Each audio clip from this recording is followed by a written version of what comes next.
Hi all, I thought we could have another wonderful aesthetic experience looking at the sacrifices of Vladimir Kramnik. Vladimir Kramnik is a Russian chess grandmaster. He won the Classical World Chess Championship. He was the Classical World Chess Champion rather from 2000 to 2006 and the Undisputed World Chess Champion from 2006 to 2007. He won 3 team gold medals and 3 individual medals at the Chess Olympiads. Here he is against Garry Kasparov, who uncharacteristically doesn't have a particularly good position out of the opening here. Kasparov plays in this position the move f3, and we'll put on a Kabetza. Here, what are the options for black? Well, h2 does seem vulnerable in this position, and in fact instead of moving the knight we see actually a much stronger move, queen h5, attacking h2. So if the knight is taken, let's have a quick look at this, then queen takes h2 check, king f2, and black could actually just castle with check. Quite neat to do that. And here white is in severe trouble. For example, this is a mate in 7 for Kasparov. After queen takes e4, rook takes f2, Kasparov's king safety has been shot to pieces, for example like this.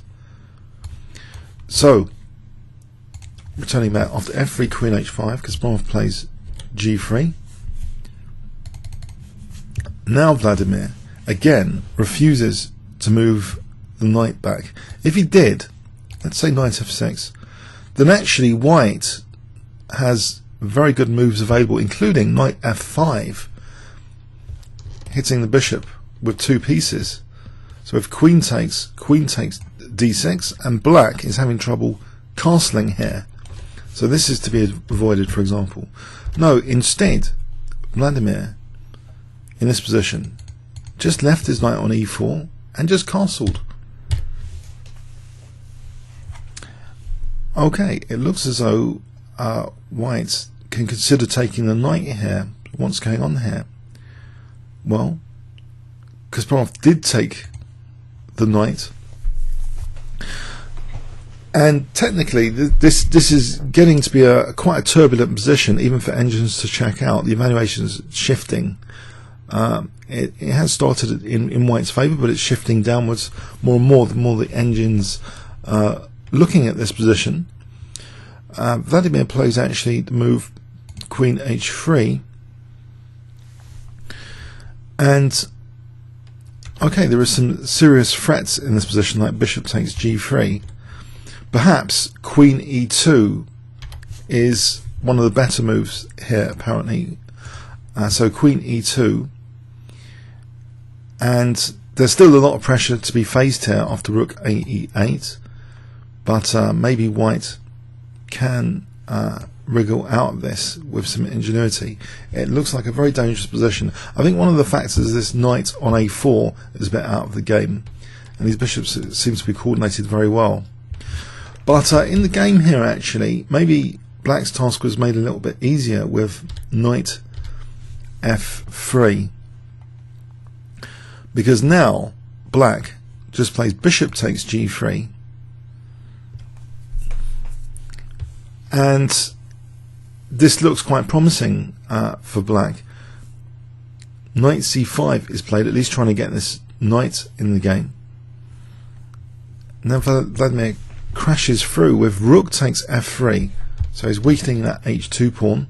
After rook takes f3, queen takes h2 check, and now a very, very clever point here after king f1, just bishop c6. So keeping an eye on any checks like queen d5, but also introducing bishop b5 check now, which would be very, very dangerous, and it's difficult to stop. Bishop g5 was played here. You might consider that actually there is one way of stopping bishop b5. If rook a5, then here black apparently is doing well with bishop c7, and it's very, very tricky for white in any case. So okay, we see bishop g5, bishop b5 check. There's a lot of coordination of these pieces against white's king here. Knight d3. And just building up the pressure now with rook e8. That's the move played. How is e4 defended? If the pawn's pushed, I think black has either taking or just queen h1 check is strong here with queen g2 to follow. Rook a2 was played by Kasparov, which is good to try and deflect to win that bishop. If that's taken, then rook takes g3, and white would be largely out of the woods, of course, but Vladimir is not having any of that. He plays queen h1 check, the attack rages on. King e2, fantastic coordination of all these pieces after rook takes e4 check. King d2, queen g2 check, king c1, and here the rook was taken. Rook takes g3, check, king c2, queen c3 check, king b1, and the last move of the game, rook d4. How is this knight defended here? Painfully pinned. Kasparov resigned. So quite a fierce king chase there. One of Kasparov's most crushing defeats, maybe. It seems technically there might have been a more accurate defence, as mentioned, that instead of knight f3, it seems the engine suggests queen e2 was a way to go. And if bishop g3, in this position, there's a technical move knight f5, so attacking the bishop here, and I'm not entirely sure how black proceeds technically here. It seems white is solving some of the problems which he wasn't able to in the game. In fact, after bishop takes b2, strong is knight takes b2 for white. So yeah, maybe a little bit of a slip up, but still ferocious play from Vladimir Kramnik. And in this position, yes, knight f3 was played instead of queen e2. Now let's look at another encounter against the great legend of Garry Kasparov. So Vladimir Kramnik playing white this time, and here Kasparov, in a king's engine defense, reached this position and played knight f5, expecting perhaps the bishop to move, or hoping maybe a normal reply. A normal reply just doesn't cut it, though, in this particular position. Bishop f2, for example, knight takes c5, and black is doing really well. In fact, after knight f5, can you see what white played? And you may have seen the dedicated video for this whole game. So white play here. If I give you 10 seconds, you might want to pause the video. What would you play in this position?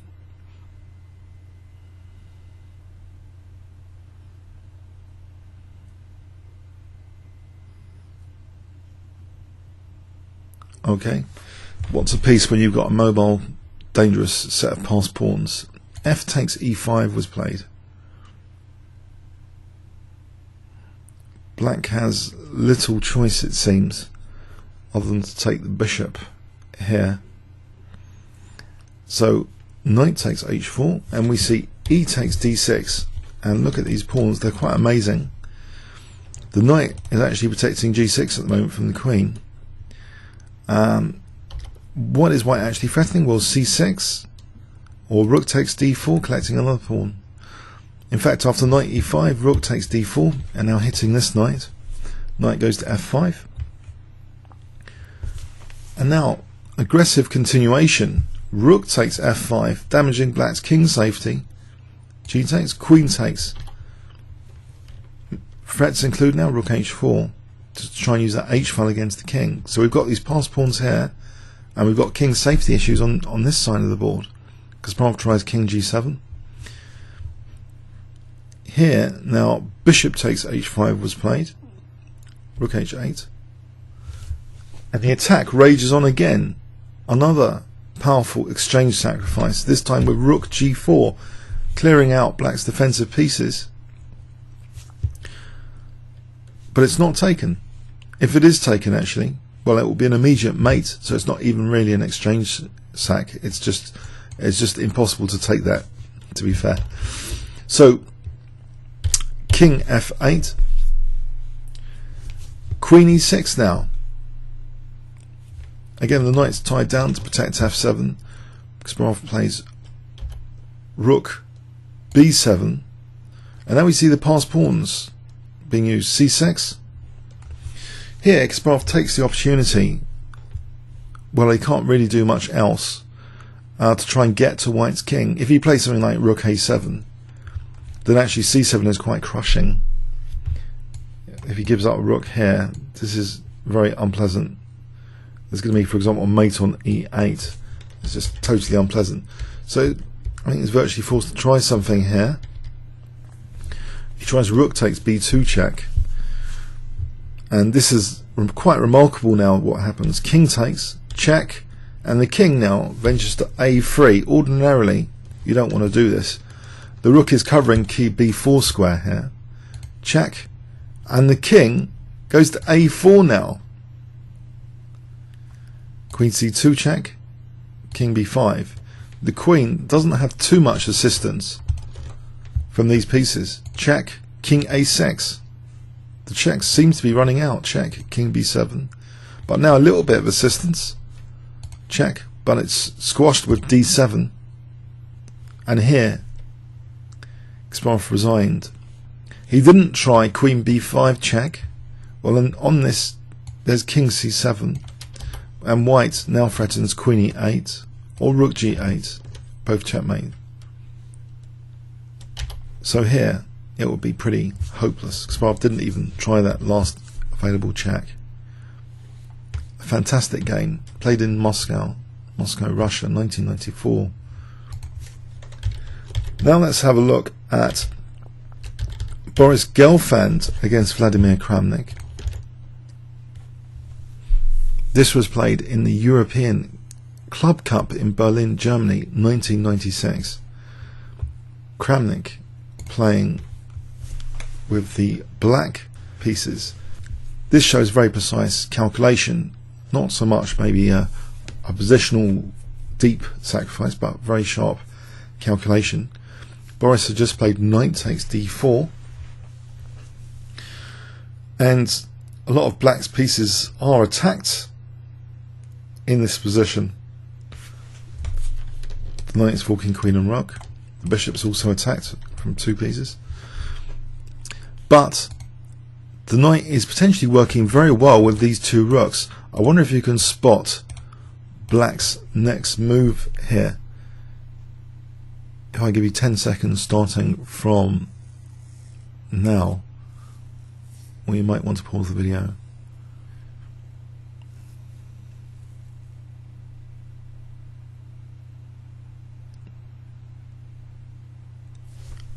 Okay, Vladimir plays rook takes b2, so he's introducing the threat of rook takes b1 mate, queen a2 mate, or rook a2 mate. Three different mating possibilities. White thought he was defending these mating possibilities, all three of them, with rook takes b2, but alas, black has a very powerful resource here.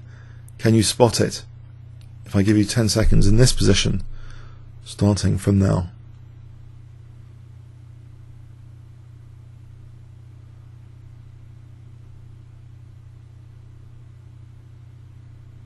I hope you spotted it. A very powerful forcing move. You shouldn't rule even outrageous forcing moves. You shouldn't rule them out. They need to be checked. Queen a2 check, outrageously giving up the queen, but only temporarily. White has to resign, because after rook takes a2, rook b1, check, mate. Now let's go to London. World Championship match played in London between Vladimir Kramnik and Kasparov, the Brain Games match, which was later renamed the Classical World Championship match. Vladimir was playing white. He'd just taken on f6. Kasparov had played I think a Nimzo Indian defense to get to the position, and it seemed after knight takes f6 that black was going to enjoy isolating the queen pawn here, setting up a blockade. It was all rudely interrupted though in this position, and it even seems to be a structural threat of great significance to take on f3, damaging white's pawn structure, weakening white's king safety. But white to play, can you guess what white played in this position? If I give you 10 seconds starting from now.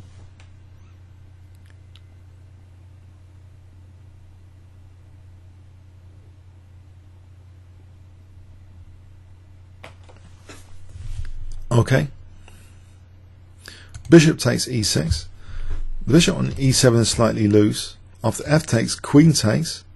Now here, if rook f7 to try and defend the bishop, then knight e5 is good. If queen e8, then just knight takes f7, and then we're just mopping up. So Kasparov avoids that. He plays king h8, goes temporarily a couple of pawns down here for the moment, but he's seeing that he can win one pawn back and inflict structural damage. He plays actually bishop takes f3. Vladimir takes, and then Kasparov gets at least one pawn back, so it doesn't seem all that bad here. But now there's a remarkably powerful, quiet little move, forcing knight b5. Remarkably powerful, not giving black too much of an opportunity to do much here. This knight is heading for d6 to help the queen for knight f7. We see queen takes b2. This may not have been the best possible move. The engine suggests queen d3, and it's still pretty good for white, but this is even better for white. After queen takes b2, we see rook takes c8, rook takes c8, and now knight d6, attacking the rook. The rook goes to b8. Not too many choices here, but apparently rook a8 might be a little bit safer for some particular reason. Rook a8 out of harm's way perhaps of the queen. But even so, this is a good position for white in any case. After rook b8 or rook a8, white still has now a very powerful resource which wasn't played. Another good one was played instead. Well, knight f7 check was played, but apparently also knight e8 is pretty strong. On knight e8, knight g8 actually defends g7, so it's not the end of the world after knight e8.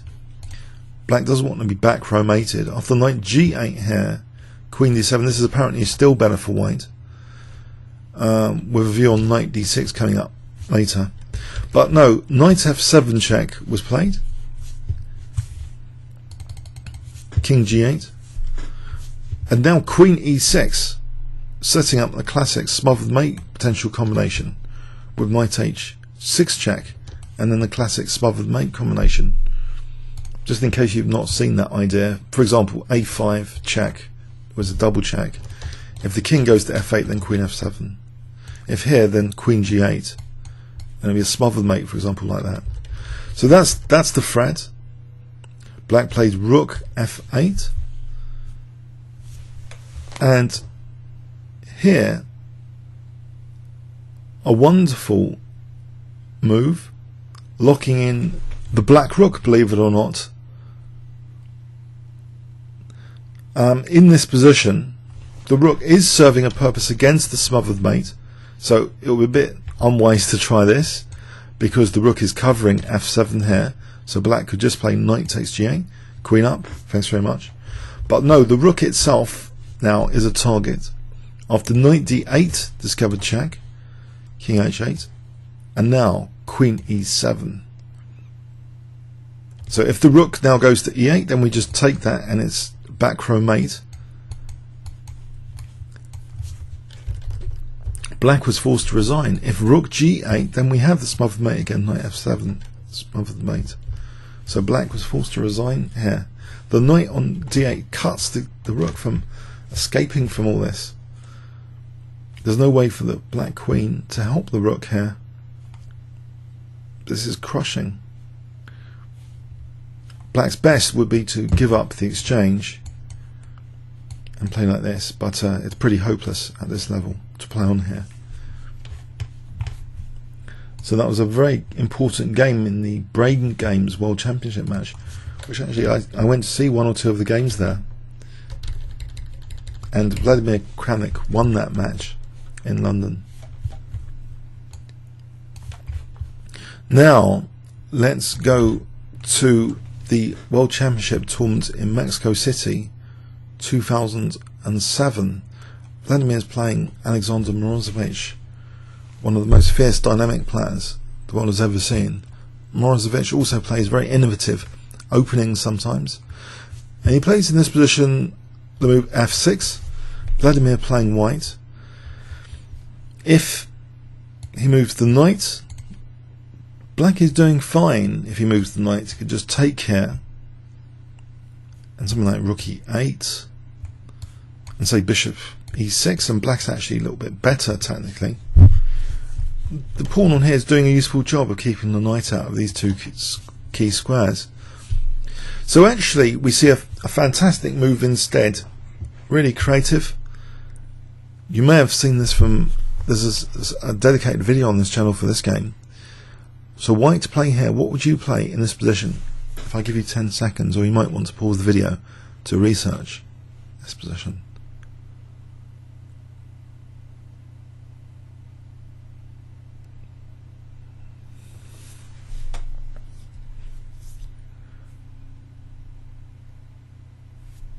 Okay, what's a piece when you can have dangerous pawns? After e takes d5, you're also extending the scope of the bishop, so you don't have to stop calculating here just because you're losing a piece. After f takes, b takes c4, not even d takes c6. D takes c6 is not so hot here because bishop f5. The queen hasn't got b3 here. It's important to give the queen b3 because this would be nothing for white, in fact. So important aspect here is to play b takes c4, keeping that on that threat of d takes c6. And if taking here, we can just simply take the rook on a8 with that check. And the other point is, now bishop f5, we can now answer that with queen b3, attacking the bishop, trying to use this diagonal, and this is dangerous for black. In the game, e takes d4 was played. After d takes c6, white is threatening now c takes b5, and then c7 and queen b3 will be threats. Bishop e6 was played. C takes b5, so now c7 is on the cards, among other things. Also queen e4 is dangerous for c7 and this diagonal. d3 was tried, and here Vladimir ignores this and plays c7. If he wins the queen, he's also going to be winning the rook after. Black tried queen d4, attacking the rook, and we have a chaotic position. All sorts of things are being attacked here. White plays now queen a4. So the knight's attacked, the rook's attacked, this rook's attacked. I think this is what they call a concrete position where you need to analyse what's going on here. But white is technically better, it seems, from an engine perspective. After knight d7, well, if queen takes a1, say, queen takes b4, this is very, very nice for white. If knight d7 here, we can just take this. And black is actually falling to pieces, it seems. Queen e4 is a useful double attack, and because of that pawn, you know, this is dangerous now for just queening the pawn and winning nearly all of black's material.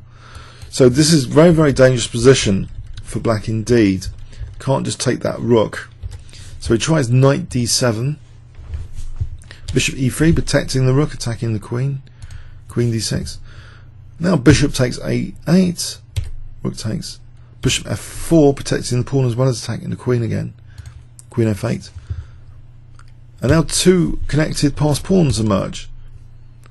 And if the knight dares take here, then there's queen c6, attacking both of these pieces. So actually, instead, black tries to go for white's king. The final try in this game. Knight e5, trying to get onto these light squares which have no fianchettoed bishop. So sacrificing the knight. White just takes that, queen f3, so now black is threatening bishop d5, which would terminate white's king. Vladimir, cool as a cucumber, plays queen d1, to queen e4, now continues with b7. He doesn't mind the queen going back to be able to take this pawn on d3.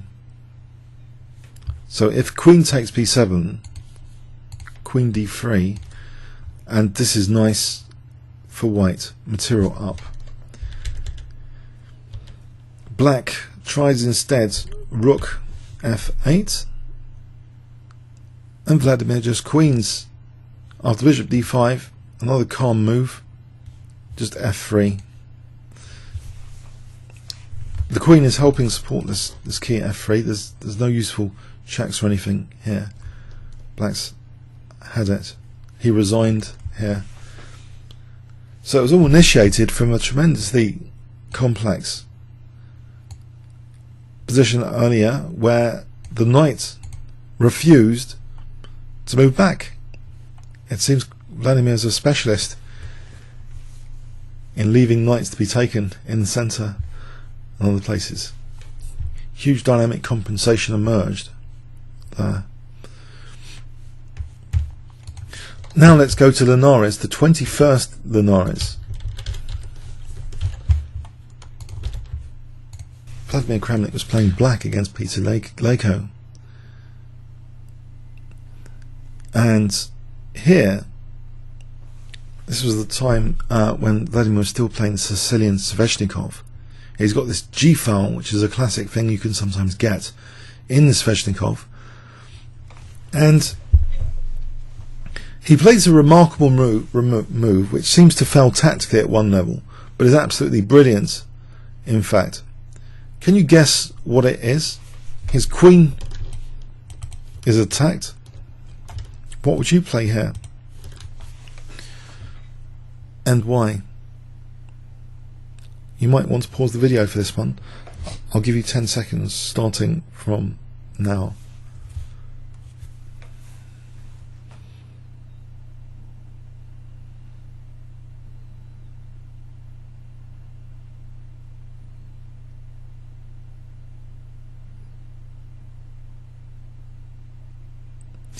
Okay, it's a really crushing move. Bishop f6. So the threat is on the queen. If the queen, say, goes to e6, then we can just mate the white king with queen takes g2. But it seems as though this might fail tactically to rook takes f6. Is this a reason to reject this move? Well, funny enough, now is the really cool point about this, is queen c2, leaving the rook to be taken as well. Queen takes h5, queen takes e2, and the point's revealed here. Even though a rook down, this is really dangerous. There's even queen f2 to factor in. What does white do? White tried g4. Black's winning now. A rook down. He can either take the rook, or what he played is strong as well. Queen f2 check. And here, white resigned. Black's at least getting the rook back initially off the check. Can either take on g4, just take the rook, then take on g4, and it's mating white actually after king here, queen f3. So it's crushing. White would have to give up the queen. But what a wonderful conception!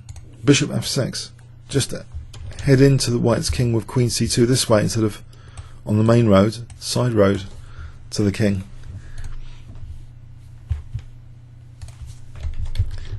So another clash with Péter Lékó in the Classical World Championship, this time in 2004 in Brazago. Vladimir, playing white, had played a very aggressive variation against the Kara Khan, and we have this position where Péter Lékó played rook takes a4, looking forward to some counterplay in this position. For example, a normal move like king d3, then black can play rook b4 and is looking forward to a passed pawn here, and can even give up b7 maybe, and start using the a pawn with a5, and it might not be entirely terrible for black. Instead though, we have a remarkable move which I have to say is a bit reminiscent of a classic Capablanca-Tartakower game. I wonder if you can guess the move if I give you 10 seconds starting from now, or you might want to pause the video.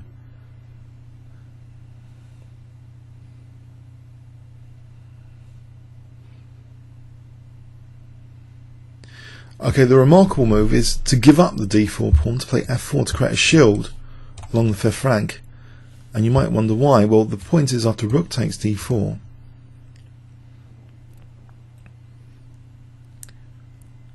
well, I don't think actually the shield can be used for getting the king here in this particular position after king f3. This is still, I mean, this is still pretty good for white, but even stronger, okay, actually more accurate is f5 here, just to use the passed pawn. For example, taking e6, and the knight stops rook e4 check, and now threatens e7 and e8, queening with check. So this would be impossible for black to defend. Black tries actually rook a2 check, and now king f3, and the king now ventures in with king g4, can come in on the dark squares. Rook d3.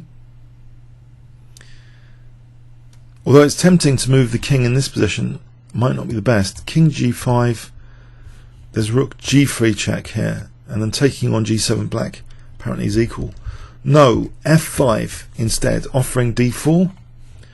The king's crossed into enemy territory anyway already. King g5, now without any nuisance, check from behind. E takes, now the king steps in with king f6. So the threat now is e6, rook g4 is played, rook c7, preserving a number of threats like knight f7 and e6, rook h4. Now either e6 or knight f7 is strong here. Knight f7 check is played, and black resigned. It's actually a forced mate in 2 here after check, check, and rook d8 would be checkmate. So it just shows, it seems like an endgame position, but incredibly dynamic. Potential here demonstrated with f4 to try and undermine black's blockade of the e pawn, which can coordinate very well with the knight and bishop. I mean, I think as a secondary thing about this wall on the fifth, I mean, the king coming in also does seem to be an attractive idea, potentially. But here there's always like rook g2 check. So it's actually much stronger, just if this was the case, just to play f5 here. This pawn is the key thing to liberate. Now let's go to Las Palmas in 1996. Vladimir was playing white against Viswanathan Anand. This was in the Canary Islands, 1996. And Vladimir played bishop takes d6. White is better here. If Vishy had just played queen takes d6, White's clearly better after d takes. The bishop has a nice scope on the diagonal, nice protected passed pawn there. Pretty unpleasant for black. Bishop instead tried bishop a4 here, attacking the queen. And white can just simply play queen takes a4 with potentially an advantage, but there seems to be a useful blockade, and it doesn't matter maybe about giving up the a pawn. In fact, knight takes d5 immediately, just getting rid of that pawn is possible here. Rook d1, for example. Knight takes e3 works in this position. The knight is covering f1, so rook takes. We have a mating net here. So the thing is, in this position after bishop a4, white didn't play queen takes a4. Instead, Vladimir played another trademark type of sacrifice that he sometimes plays to get a few pieces for the queen. He played bishop takes f8. So he's got a rook, he's got a bishop potentially coming up. He first plays bishop e7 though, crucially. And now he's got this bishop. Okay. Is this really good for white? Well, from an engine point of view, apparently black's best is queen c2. And this is a little bit on the tricky side for white. Bishop f3, knight d7.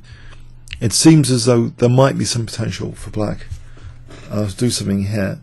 But in the game, we see actually in this position, maybe Vishy is a bit shell-shocked by the unexpected queen sack. He played knight d7.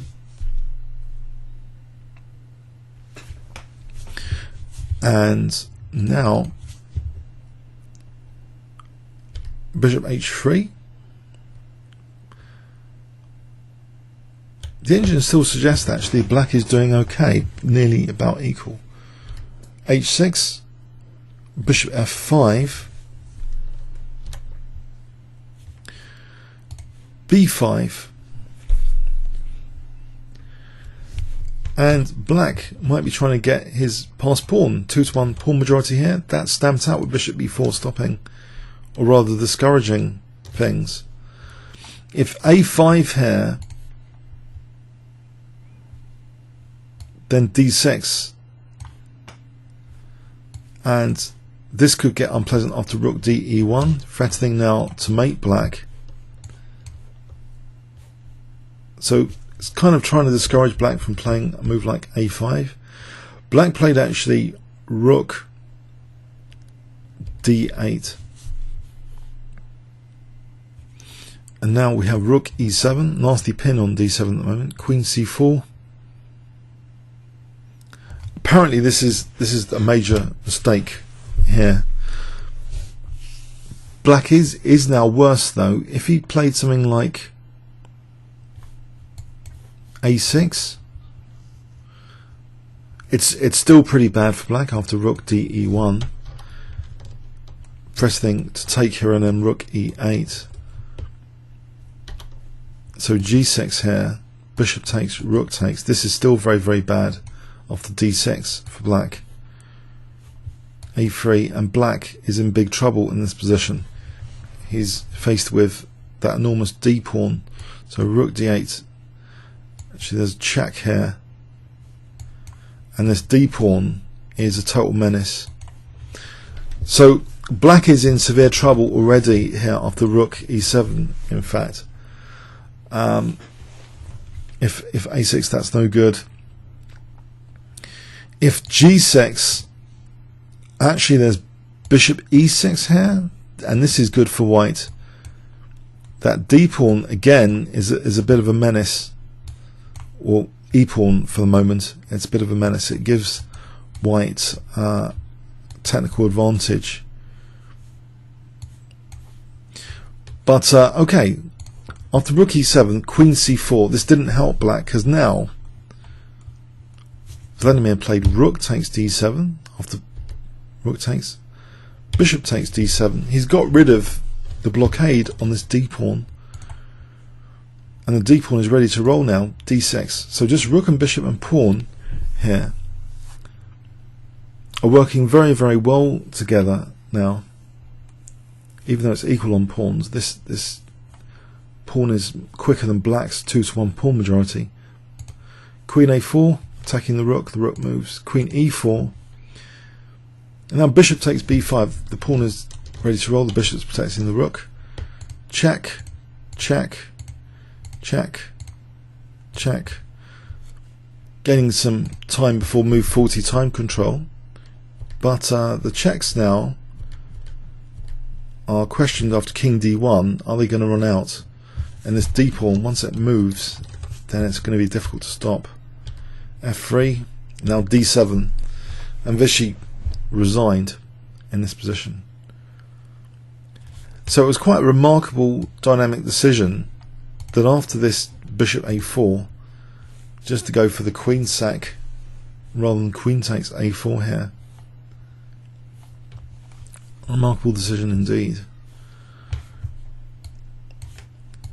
Now let's see another fantastic encounter against Alexander Morozevich. So this was in Sparkassen, Dortmund, Germany, 2001.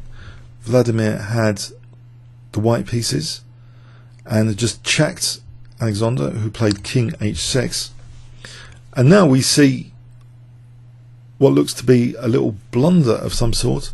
We see bishop e7, apparently allowing this dangerous fork. But maybe this has been intentioned. If instead of bishop e7, I mean, a normal move might allow black a little bit of counterplay, like this rook g8 check, and black might be in reasonably good shape. But instead, okay, so this leaving the rook on g3, so bishop e7, allowing this knight fork, and the idea is just an exchange sack, bishop takes f6, which fixes white's pawns, so they're no longer double pawns after. Or does it? No, he kept the double pawns. So it's actually much stronger than h takes g, it's just f takes g3.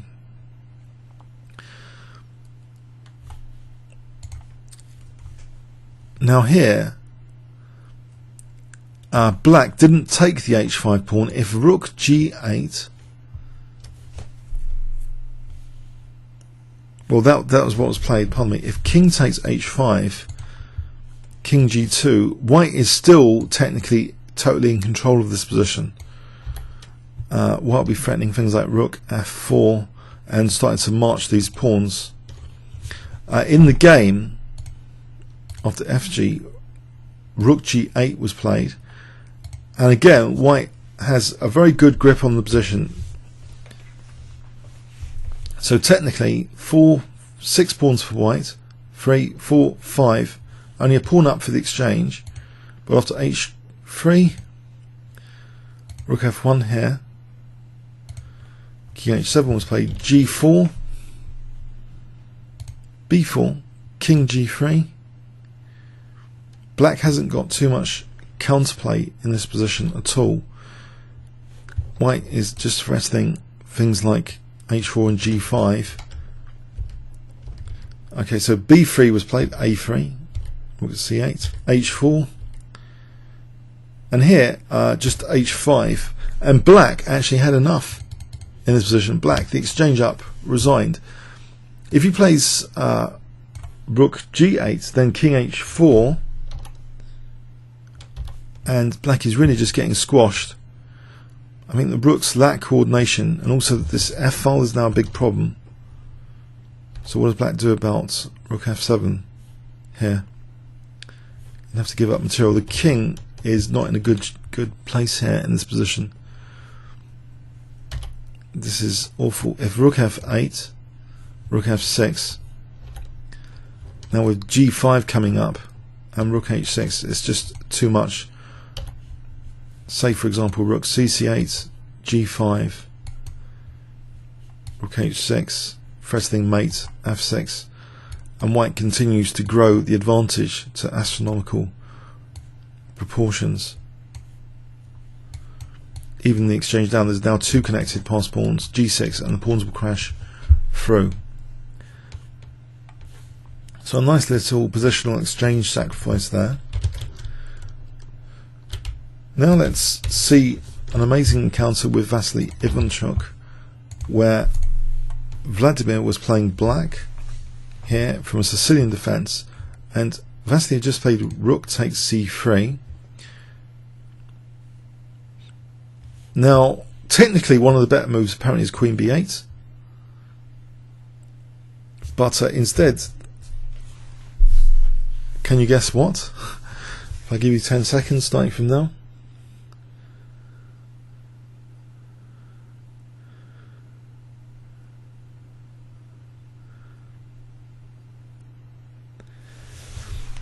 Okay, queen takes c3, so queen sack for rook at the moment. This check though, at least black's getting developed though, and now black gets a nice knight on d5 as well. Is that really enough for a queen? Apparently it's about equal here. The engine doesn't mind this at all. This position, black has great pieces, great teamwork with the pieces. Let's include knight takes c3 and rook takes c3. White tries rook e4. Rook takes c3.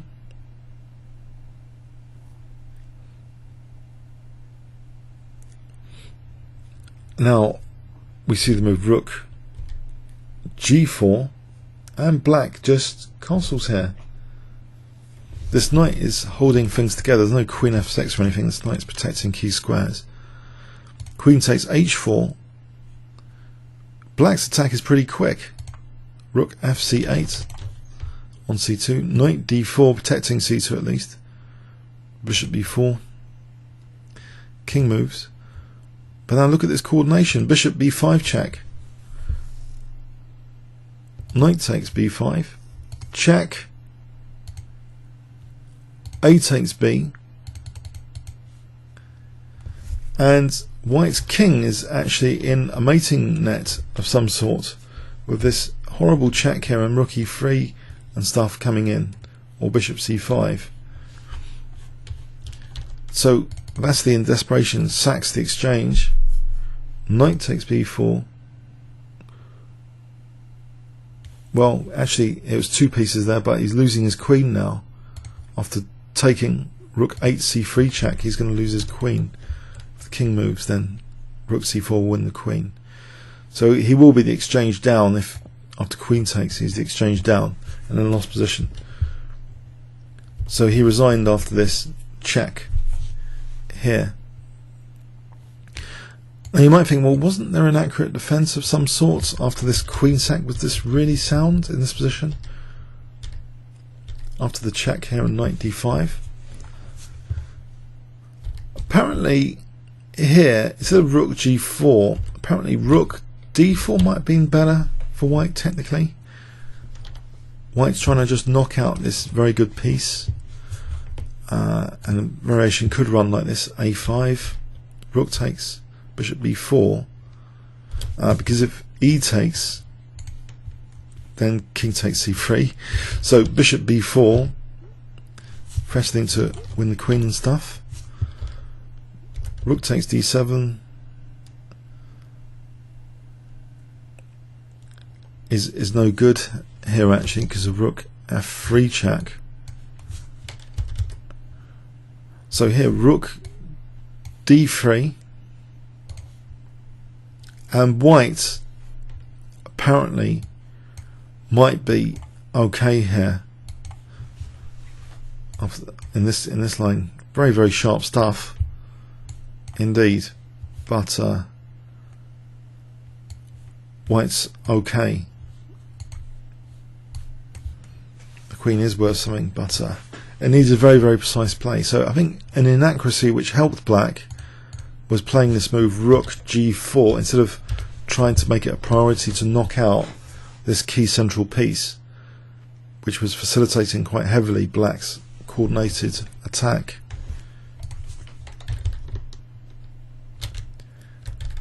Now let's see another clash with Vasily Ivanchuk. 3 years later, 1996, in Spain, Dos Hermanas, Spain. Kramnik playing black here. Knight f2 had just been played, possibly just expecting bishop takes h1. But Vladimir doesn't do that. On bishop takes h1, this is okay for black. But he gives even more time for the attack. He just plays bishop f6. What's a rook when you've got things like knight a4 coming up against white's king? Bishop d3, knight a4, rook h e1. And now another vicious attack. Takes on b2, bishop d5, threatening things like taking and then queen c3 to get a mating net going. Bishop takes b5 was played, and here black played bishop takes a2 check. What else is there for black to do in this position? White is actually threatening mate here. If a takes b5, then here rook takes d5, getting rid of an important key central piece, is actually very good for white, because the king's in an awkward spot here with these mates on e8, so he can't take that because of the mate. And check, we can just take this bishop, and here rook takes e6, white's crashing through. So bishop takes a2 is pretty essential here, actually, very powerful and essential to play that. King takes, a takes b5. So what's the point here? Well, queen c4 check is the point. It has to be parried. If rook takes e6, then check, check, check, and this is actually mating. So king b1 was played here, queen a5. This might not have been technically the best. White apparently has a resource c3, which might have made it tricky for black, but Vasily didn't play this. He played knight d3. Now after bishop a3, black is threatening knight c3 check, getting the king to that a file. King a2, king's on the a file now, check, king b3, and now knight d5, popping back a bit to support things like queen a4 check or queen c3 check. After king a2, bishop b4 check is played, king b1, bishop c3, and it's a forced mate in 7 in this position. What does black do about this? If we skip giving up the queen, say knight b2, just queen b4 here.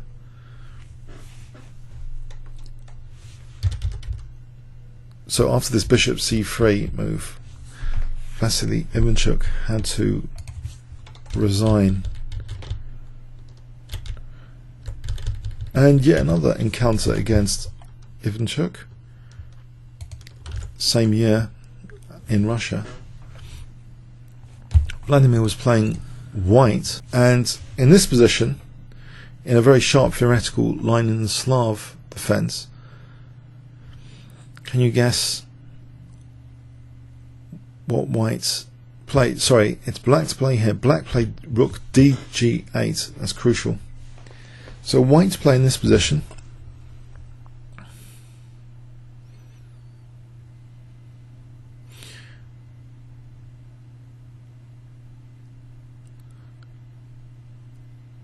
What would you play?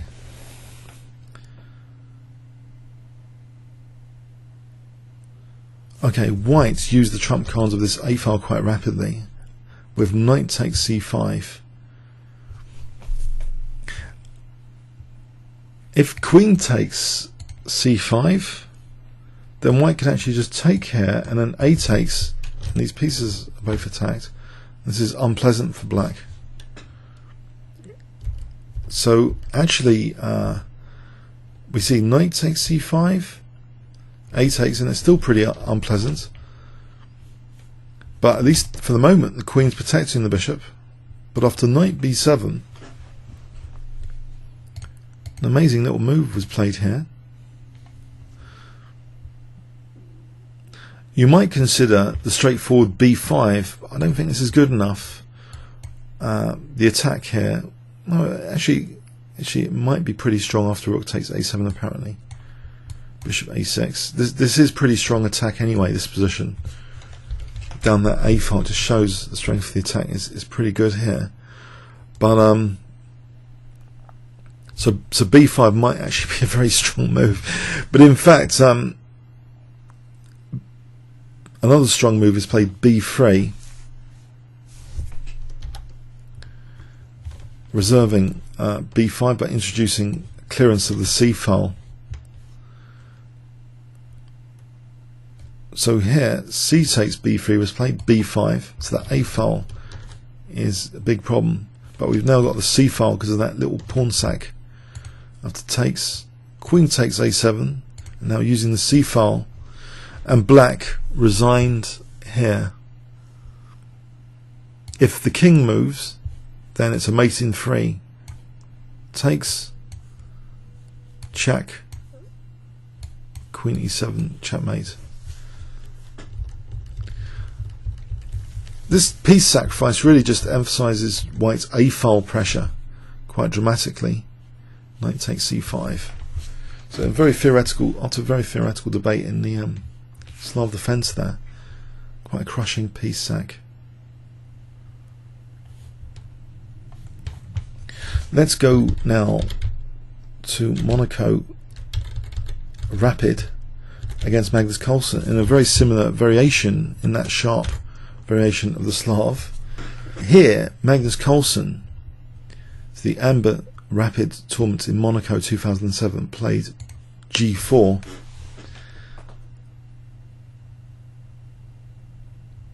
Can you guess what Vladimir played in this position?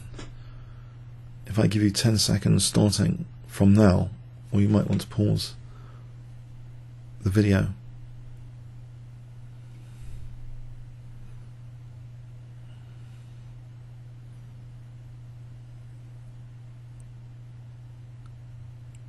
Well, Vladimir's knights are often disobedient and don't move when asked to, or seemingly asked to. He just plays a takes b5. Why not? Black's got full of tactical vulnerabilities. What can he threaten? After g takes, bishop takes. We've got loose pieces here on this diagonal. Bishop takes f3, queen takes f3. It seems though, surely Magnus can defend his rook. He plays knight d7, defending the rook. But now, d takes c5, and white is threatening horrible things on this d file. The king is still in the centre. Also things like knight e4 are on the cards. So Magnus actually gets rid of that knight on c3. B takes, still leaving white with horrible threats like b6 and rook d1. Magnus takes the pawn on c5, but now rook fd1. And you might think, well, hold on, isn't there knight d3 here? Let's have a quick look. Knight d3. There's queen c6 check, king e7, and in this position just queen takes c4, and this knight's dropping off, with white having an advantage in this position. So that's unacceptable after rook fd1. So queen c8 was played instead, and now a really precise move indeed was played here.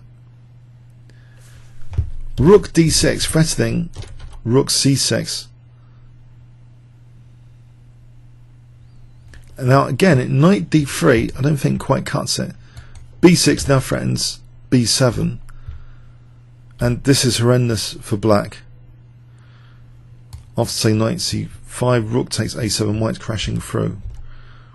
In the game, queen b7 was tried. And now queen h5, a double attack on c5 and the threat of queen h8, which is very difficult to parry. Rook c8 was played here. For the moment, as well as protecting the knight, it also offers some resistance in this line with king e7. But Vladimir is not now interested in queen h8 in this particular position.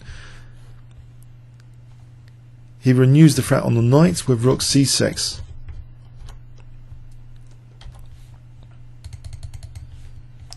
Magnus tries knight d3. If he takes now, then this is immensely powerful. Queen h8. There's no real defense there. So Magnus tried knight d3, and here rook takes e6 is strong, but also just taking on c8 for rook takes a7 on f7. Magnus is defenseless in this position.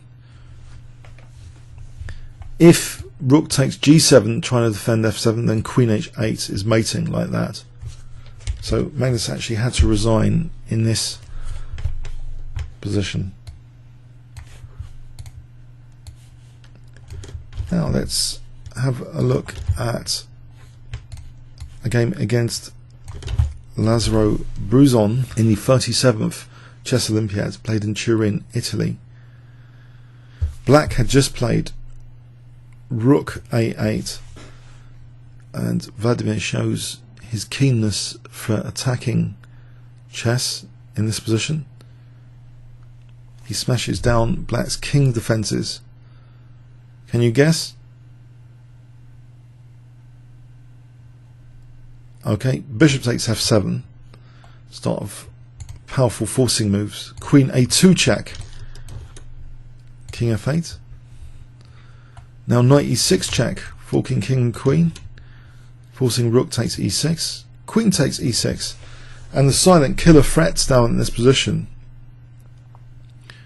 Well, maybe not so much silent. Bishop d6 is threatened, among other things. So knight e7. But now rook lift. Rook e3. The rook's coming in. The king is trapped there. Black tried king e8. If he plays, say, knight f6, then rook d8 crashes through. After knight e8, we have rook f3 check, winning. So black tried king e8, but now the rook comes in here with the threat of queen f7 checkmate, because the bishop is covering that square d8. Queen h5 parrying queen f7. But now bishop d6, and black is now defenseless against e7. If he tries to defend e7, then it's pretty hopeless, because of that f7 is now available, and the attack's crashing through. This is hopeless. So black actually resigned after bishop d6 here.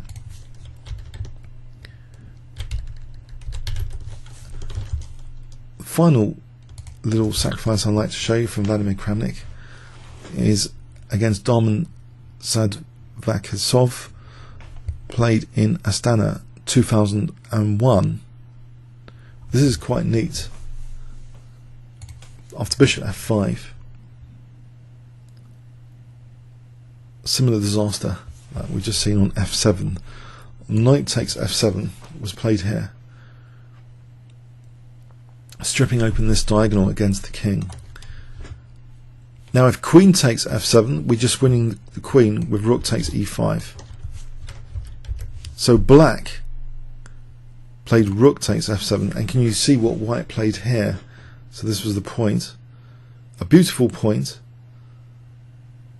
If I give you 10 seconds here, what would you play with white in this position?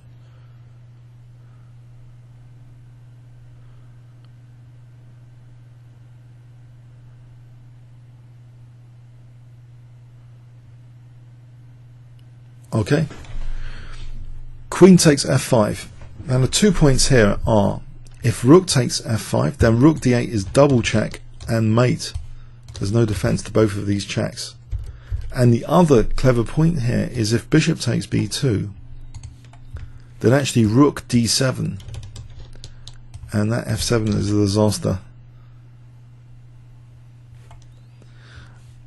So black played g6, and white now just plays bishop takes e5, and black resigned. Why? So if g takes, then we just take the queen, and if rook takes here, rook d7 check, winning lots of material.